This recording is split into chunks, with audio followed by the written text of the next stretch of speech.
te mets un truc dans la main, je te file un petit truc dans la main. C'est pas grand, c'est une couleur indéterminée, c'est à peu près 1 centimètre de diamètre. T'en fais quoi? Je te le mets dans la main. T'en fais quoi? Qui c'est qui le mange? Lucas, tu le manges? Ça, c'est une preuve de confiance. Les autres? Dans la poche? Plus prudent. Il y en a qui le jettent? Alice, elle se méfie de son beau-frère. C'est normal. Mais ceux qui sont un peu plus rationnels Salut Mathieu. Ceux qui sont un peu plus rationnels dans la salle, ils se disent, bah ça dépend. C'est quoi? On est d'accord? Non? Hein? Il y a Lucas qui est terre à terre. Et attends, donne-moi plus d'informations, je ne peux pas juger comme ça. Parce qu'effectivement, si je te donne un truc dans la main et que c'est un bonbon, bah peut-être Lucas, t'as raison, mange-le, tu vois. Je sais pas où il a traîné, mais tu peux le manger. Si c'est un mégot de cigarette, Alice, tu peux le jeter, tu vois. Si c'est une pépite d'or, peut-être, tu vois. Comme Phil, tu vas peut-être la mettre dans ta poche. Mais en fait, de ce que tu reçois, tu vas en faire quelque chose en fonction de ce que c'est. J'ai envie de te suggérer un truc, c'est que c'est la même chose avec toi. Qui tu es, toi. Tu vois, parce que nous, on a une vie qu'on n'a pas vraiment choisie. C'est-à-dire, je ne sais pas pour toi, moi, je n'ai pas choisi de naître. Je n'ai pas choisi d'avoir ma couleur de peau ou ma taille, le timbre de ma voix, je n'ai pas choisi. Peut-être tu es dans une autre réalité, mais j'en doute. Je n'ai pas choisi mes parents, je n'ai pas choisi ma langue maternelle, je n'ai pas choisi la manière dont je pense. Donc en fait, tous ces trucs-là, mon existence, je la reçois. Mais qu'est-ce que j'en fais? Qu'est-ce que tu fais toi de ton existence? De tes pensées, de tes désirs, de tes relations, de ton corps? Qu'est-ce que tu fais de ton corps? Bah, ça dépend. Tu te prends pour qui? Hein? Tu te prends pour qui? En fait, je te suggère que la question tu te prends pour qui, c'est quand même une des questions les plus importantes que tu peux te poser. Parce qu'en fonction de comment tu réponds, tu vas te comporter différemment. Si je demande à H&M ou Amazon, qui suis-je? Ils vont me donner une réponse. Ils vont me dire, tu es un consommateur. N'est-ce pas? C'est une définition de l'humain qui circule. Alors, on est dans une société de l'hyperconsommation, du coup, on est tous des consommateurs. Si je suis un consommateur, ça veut dire que ma vie, elle est faite pour consommer. Le sens de ma vie, c'est de consommer. Si je travaille, c'est pourquoi? Consommer. Si j'économise, c'est pour pouvoir plus? Consommer. Si je me repose, c'est parce que demain, je pourrais consommer. Si tu es un consommateur, tu vis pour consommer, tu travailles pour consommer. Mais il y a d'autres définitions de l'humain, hein. Il y a d'autres théories de ce que c'est un humain. Si je veux faire plaisir à Nano, je vais dire il y a d'autres anthropologies. C'est le mot philosophique compliqué pour dire tu te prends pour qui? Il y a d'autres façons de définir l'humain, hein, qui vont dire mais l'humain, c'est peut-être les philosophes un peu plus sceptiques, mais l'humain, c'est juste un animal comme un autre. En fait, tu crois que ta vie a du sens, mais elle n'a pas plus de sens que celle d'une truite. Alors, vis comme une truite.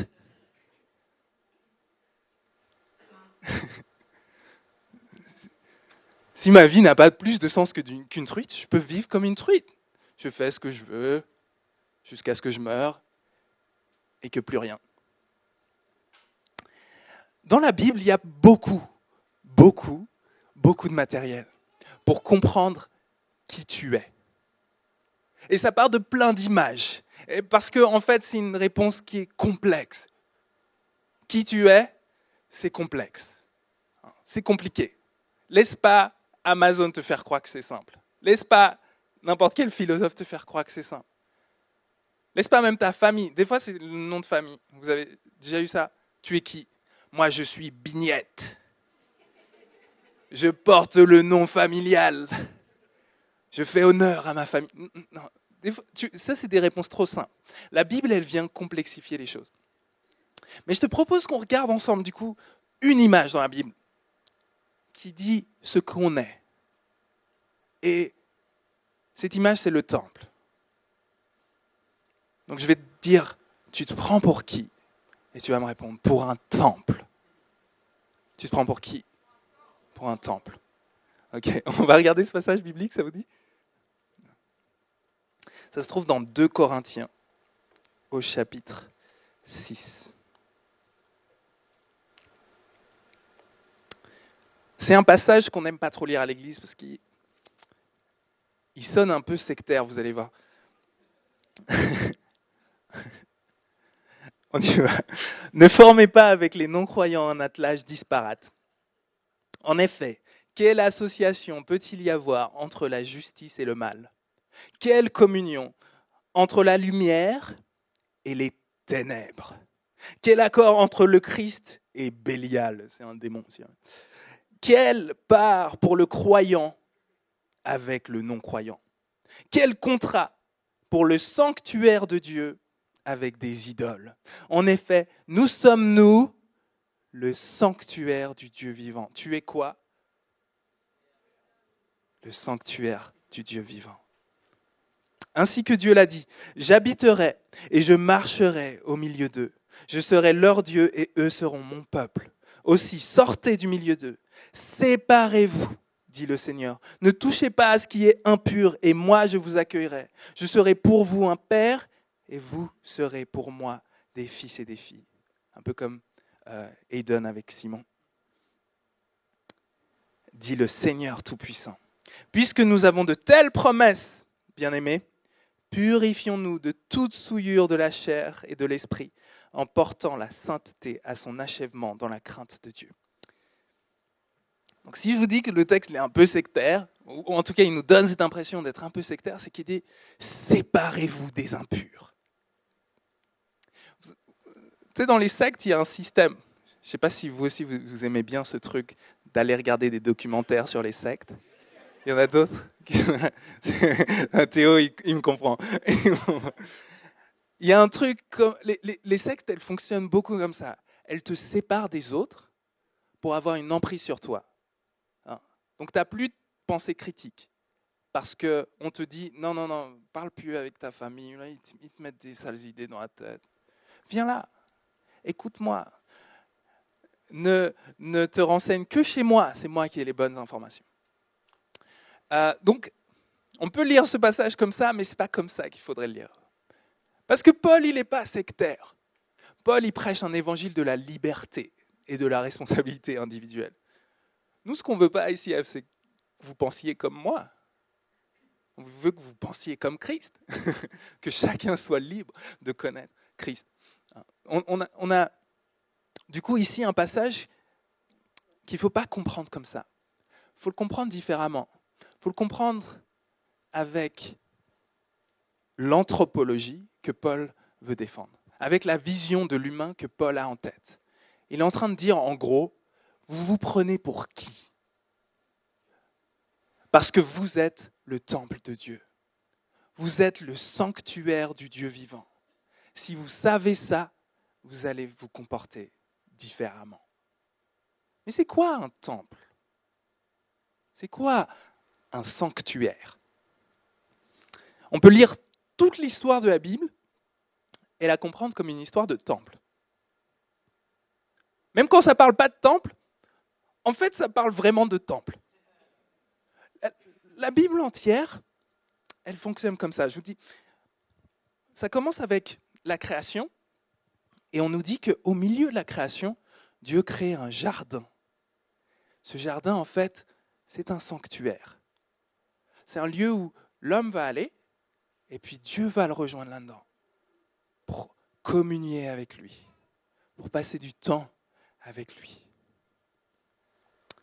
Vous voyez, ça c'est l'image de la communion que Dieu veut avoir avec nous. Il veut marcher avec nous. Il veut nous emmener dans cet endroit d'intimité avec lui. Mais il se passe quelque chose. Vous vous rappelez du jardin d'Éden, il se passe quelque chose. Il y a un serpent qui vient. Le serpent vient dans le jardin. Et la responsabilité de l'humain dans le jardin, ce serait de dire dehors, n'est-ce pas?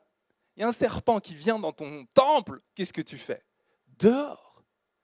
Au lieu de faire ça, l'humain va dire c'est marrant un serpent qui parle. Qu'est-ce qu'il peut avoir de beau à me dire? C'est pas mal ces idées. J'aime bien ce qu'il dit. Je vais peut-être réarranger un peu le mobilier en fonction du serpent. Peut-être la petite croix, je vais l'enlever, je vais mettre un autre truc à la place. Vous voyez, en fait, ce que fait l'humanité encore et encore et encore, c'est de laisser rentrer le serpent et de le laisser dire ce qui devrait se passer dans le temple. Le résultat, c'est qu'on se sent expulsé. On est expulsé du temple parce qu'on a suivi la voie du serpent. Dans l'histoire d'Israël, ça se passe encore et encore et encore. Vous voyez, en fait, la Bible, elle raconte ça, et c'est une image qui vient de la Bible, donc ne me dites pas que je suis un peu trop gore, mais la Bible raconte cette histoire du sanctuaire comme Dieu qui prépare une espèce de chambre nuptiale. Ça va, c'est juste mon fils. La Bible nous parle de Dieu qui prépare le sanctuaire comme une chambre nuptiale. C'est un peu comme la chambre de la nuit de noces. Dieu veut avoir cette relation d'intimité avec l'humain.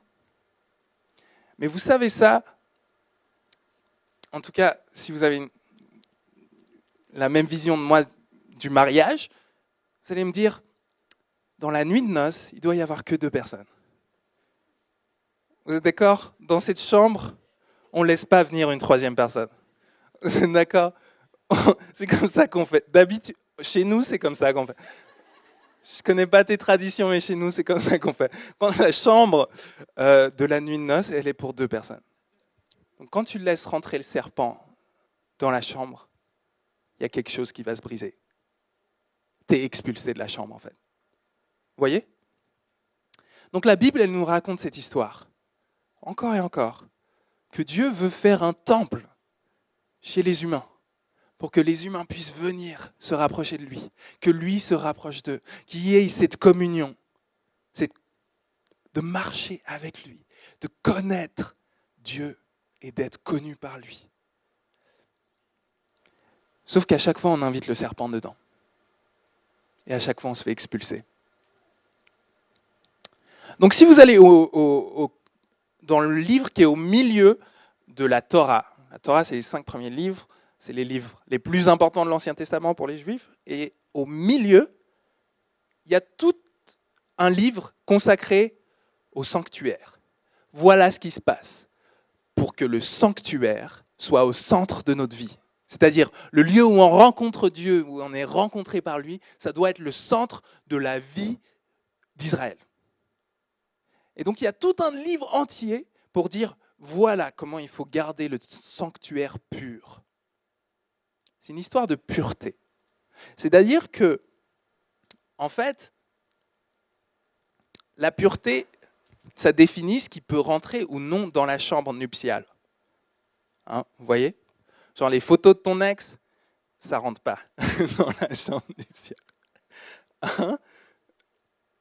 Vous voyez ce que je veux dire? Il y a plein de choses qui ne peuvent pas rentrer dans la chambre nuptiale. Et du coup, quand on lit ce livre, le Lévitique, c'est un peu bizarre parce que ce n'est pas la même culture que nous, donc on ne comprend pas tous les signes, les symboles, pourquoi ça c'est impur, pourquoi ça c'est pur. Mais l'idée c'est ça. Au niveau symbolique, on vient nettoyer tout ce qui doit être nettoyé. On vient se défaire de tout ce qui n'affirme pas la pureté de Dieu. Donc, si Dieu, c'est le Dieu vivant, le Dieu de la vie, c'est celui qui est, ça veut dire que il est vivant comme si le soleil était vivant. Vous voyez ce que je veux dire? C'est une puissance de feu. Voilà. Donc ça, c'est Dieu. Et nous, souvent, dans notre vie, on est attaché à la mort. La négation de la vie. La négation de Dieu. La mort au sens du péché, au sens on fait des trucs qui vont contre la volonté de Dieu. On trahit, on ment, etc. La mort au sens de l'idolâtrie, on laisse venir le serpent, venir d'autres choses, venir être le centre de nos vies. Mais la mort aussi au sens symbolique. On s'associe à des trucs qui symboliquement sont mortels et qui passent. Par exemple, pour Israël ancien, quand tu perds du sang, en fait, tu perds un liquide vital. Et du coup, tu es associé à la mort, donc tu es impur. Quand tu es malade, quand tu as des maladies de peau et tout ça, tu es impur. Tu portes la mort sur toi, tu ne peux pas rentrer dans le sanctuaire. Donc, en fait, la Bible va, dans ce passage-là, dans ce Lévitique, ce livre du Lévitique, va montrer comment il faut faire pour se purifier. L'idée, c'est pas que Dieu a peur d'être contagié par ta saleté. Vous croyez que le soleil, il a peur des ténèbres? Le soleil, il n'a pas peur de ce qui... Si la lune pouvait aller rencontrer le soleil, il n'aurait pas peur. Dieu, il n'a pas peur du péché des humains, il n'a pas peur de se salir. Donc c'est quoi le problème? Pourquoi on ne peut pas venir en tant qu'humain avec notre saleté devant Dieu? Le problème, c'est qu'on s'attache à la mort et de l'autre main, on veut s'attacher à la vie. Qu'est-ce qui va se passer? On va être tiraillé. Tu ne peux pas t'attacher à la mort et à la vie et rester dans le temple. De la même façon, tu ne peux pas t'attacher aux photos de ton ex et aller dans la chambre de la nuit de noces. Ça ne marche pas. Tu ne peux pas t'attacher au serpent et aller avec Dieu. Et du coup, en fait, c'est un peu comme si tu te baignes dans le lac, tu vois un trésor au fond de l'eau, 2 lingots d'or, tu les prends dans les 2 mains, et ensuite tu essayes de nager pour aller à la surface. Tu vas te noyer. Si tu vas te noyer, lâche les lingots d'or, tu pourras vivre. Vous voyez ce que je veux dire? Dieu, il n'a pas peur de ton péché. Mais si tu ne le lâches pas, tu vas t'associer à lui pour aller dans la mort. Donc Dieu, il nous appelle sans cesse à la vie. Et quand Jésus vient sur le devant de la scène, et il vient et il dit, moi, ce temple-là, vous pouvez le détruire. Je vais en construire un autre. En 3 jours, je vais construire un autre temple. Vous voyez, ce temple-là, en fait, il ne marche plus. Il ne marche plus parce que sans arrêt, on l'utilise pour le serpent. On l'utilise même pour exclure les autres. Toi, tu es impur, toi, tu es pur. Toi, tu es pieux, toi, tu n'es pas pieux. On l'utilise pour opprimer. On l'utilise pour exclure. Jésus, quand il vient, il dit, non, moi, je vais faire un nouveau temple. Un nouveau temple. Je vais le construire dans mon corps. Et vous allez être des pierres. Donc, en fait, ce que Jésus fait, il vient dire, moi, je vais accomplir cette pureté. Je vais accomplir pour vous cette pureté que vous n'arrivez pas à atteindre. Je vais accomplir pour vous ce truc qui fait que vous êtes éloignés et vous continuez à vous éloigner de Dieu. Je vais l'accomplir pour que vous soyez purs. Je vais vous nettoyer. Je vais vous nettoyer à l'intérieur. Vous serez purs. Vous allez être déclarés purs, justes, saints. Et voyez, on a Jésus qui vient nous promettre une chose merveilleuse. Il vient nous dire que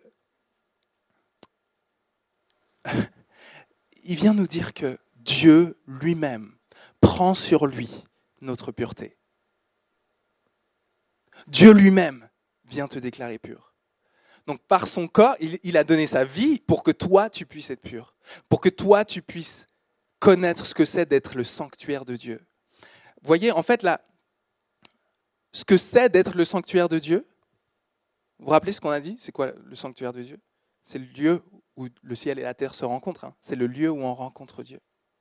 Ça veut dire que le but du temple, c'est l'amour. Aimer Dieu et être aimé par lui. Aimer Dieu et être aimé par lui. Tu te prends pour qui? Pour qui tu te prends? Pour un temple. Pour quelqu'un qui est censé. Le sens de ta vie, c'est d'aimer Dieu et d'être aimé par lui. Et il n'y a pas de chose plus précieuse pour toi. Vous savez, à un moment donné, on va finir cette vie sur Terre et on aura le privilège de voir Dieu face à face. Il n'y aura plus de séparation entre lui et nous. Mais d'ici là, on peut déjà voir Dieu. On peut déjà goûter aux prémices de ce que c'est d'aimer Dieu et d'être aimé par lui. On peut contempler Dieu. C'est le sens de ta vie. Tu es né pour ça. Tu es né pour pouvoir voir Dieu, pour pouvoir l'aimer, pour pouvoir te donner à lui et pour pouvoir le recevoir. Et c'est pour ça que Paul dit, purifiez-vous. Puisque nous avons de telles promesses, bien-aimés, purifions-nous de toute souillure de la chair et de l'esprit, en portant la sainteté à son achèvement dans la crainte de Dieu. C'est pour ça que Paul dit, purifions-nous. Parce que Jésus t'a racheté, parce que Jésus t'a sanctifié, qu'il t'a purifié, maintenant ton travail, c'est de travailler avec lui pour garder le serpent à sa place. Vous voyez? Dans un autre passage, tu peux peut-être le mettre, Gérard, il va dire, c'est dans 1 Corinthiens 5, « Purifiez-vous du vieux levain pour être une pâte nouvelle, puisque vous êtes sans levain, car le Christ, notre Pâque, a été sacrifié. » Il y avait un rite à la Pâque qui était de dire, on va dans la maison et on prend tout ce qui est du levain. Tout ce qui a du levain dedans, on le sort et on le jette. Donc tu passes dans toute ta maison et tout ce qui a du levain, tu le jettes. C'est un symbole. C'est-à-dire tout ce qui est impur chez toi, tu vas le prendre, tu vas le jeter. Paul, il dit, vous êtes sans levain.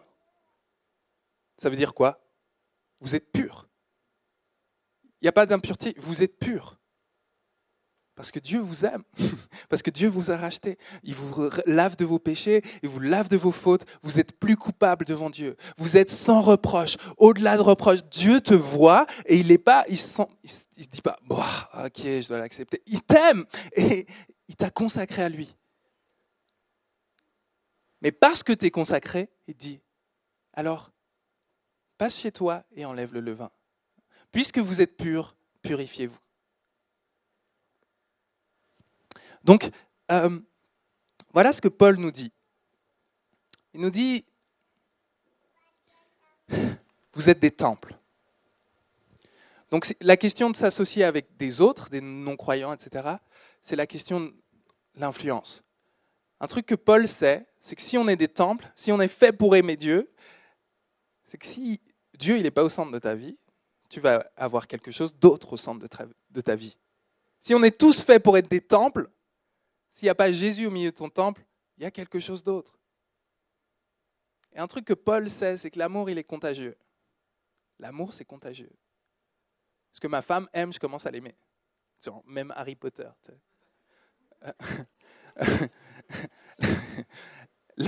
L'amour, il est contagieux. Ce à quoi tu t'associes, ça va t'influencer. Vous êtes des temples. Ok, donc je vais venir à pourquoi est-ce que je vous dis tout ça. Parce qu'un des fondamentaux de cette série, c'est de comprendre les deux faces d'une même pièce. Tous les croyants, de toutes les confessions, tous les chrétiens, il y a deux choses qu'on devrait vivre. C'est la prière et la vie morale, la vie de sanctification. On doit chercher la face de Dieu, chercher à vivre avec lui, à être proche de lui, et marcher en accord avec cet appel. Et c'est les deux faces de la même pièce. Parce que, comme c'est écrit dans la Bible, celui qui dit j'aime Dieu mais qui n'aime pas son frère, c'est un menteur. Donc si tu es 3 heures dans la prière, mais ensuite tu sors de là et tu gueules sur ta femme et tes enfants, il y a un problème. Les deux choses, la vie morale, notre vie de sanctification et notre vie de prière, doivent être vécues en même temps. On cherche la face de Dieu et on cherche à marcher selon la pureté de Dieu. Une pureté qui n'est pas exclusive, qui n'est pas une pureté en fonction de la longueur de ta jupe ou de la couleur des cheveux, j'en sais rien. Non, c'est la pureté intérieure, la pureté de ton cœur. Est-ce que tu es intègre? Est-ce que tu es généreux? Est-ce que tu es doux? Est-ce que tu es humble? Est-ce que tu honores tes parents? Est-ce que tu es patient, bienveillant, joyeux? Est-ce que tu as la foi? Cette pureté intérieure, il faut la chercher et chercher la face de Dieu, chercher la présence de Dieu. Je vous dis, je ne vous fais pas un cours sur la prière parce que je ne sais pas si ça sert à quelque chose de faire un cours sur la prière maintenant. Je crois qu'on a tous envie de plus de Dieu. Non? Donc je suis juste en train de vous faire une invitation. On peut vivre plus de Dieu parce qu'on est les temples de l'Esprit Saint. On peut vivre plus de Dieu parce qu'on est fait pour ça. Ton cœur, il n'est pas fait pour autre chose. Goûte et vois comme le Seigneur est bon. On va prendre un temps de communion et ce sera l'occasion pour nous de se rapprocher de Dieu.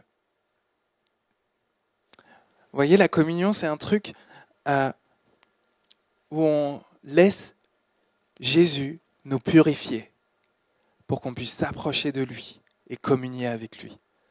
Dans les rites des sacrifices, vous savez ce qui se passe? Tu offres un sacrifice et ensuite tu manges la viande. L'idée, c'était ça. On égorge l'agneau, on répand son sang pour purifier les péchés et tout ça, et ensuite on mange dans la présence de Dieu. On communie avec Dieu. On est en relation avec lui. L'idée de la communion, c'est un peu la même chose. On va manger du pain, on va boire du vin, et Jésus dit, je suis l'agneau du monde. On dit de Jésus, voici l'agneau qui prend les péchés du monde. C'est-à-dire qu'on vient manger dans la présence de Dieu, on vient communier avec lui. On l'invite non seulement à nous purifier, mais on l'invite à venir remplir nos vies, nous qui sommes son temple. Donc on va vivre ça ensemble, de devenir en fait, de continuer à être le temple de Dieu qui se laisse purifier par l'Esprit de Dieu. Et si c'est un peu là, si tu as l'impression que c'est la première fois que tu entends ce message ou c'est la première fois que tu peux répondre à ce message, c'est une invitation pour toi aussi. Tu peux communier avec Dieu. Tu peux rencontrer Dieu. Ok. Donc je vais introduire le pain et le vin et puis ensuite on pourra s'approcher. Dans la nuit où il allait être livré, Jésus prit du pain et il le rompit. Et il dit, ceci est mon corps qui est donné pour vous. Faites ceci en mémoire de moi. Et après le repas, il rendit grâce, il fit la même chose avec la coupe, il présenta la coupe et il dit, ceci est le sang de la nouvelle alliance. Faites ceci en mémoire de moi. Seigneur Dieu, on te prie pour ce pain, on te prie pour ce jus de raisin, que ça devienne un moyen pour nous de communier avec toi, d'être en lien avec toi, d'être purifié par toi, nettoyé par toi, mais aussi d'être envoyé par toi dans le monde. Viens Saint-Esprit, donne-nous ta présence dans ce moment. On a envie de rien de moins que toute ta présence dans ce moment, Seigneur. On a besoin de toi. Viens Seigneur, Remplis nos cœurs, remplis nos vies, pardonne nos fautes, enlève-nous notre culpabilité, enlève-nous notre honte et apprends-nous à marcher selon tes voies, Seigneur Dieu. Au nom du Père, du Fils et du Saint-Esprit. Amen.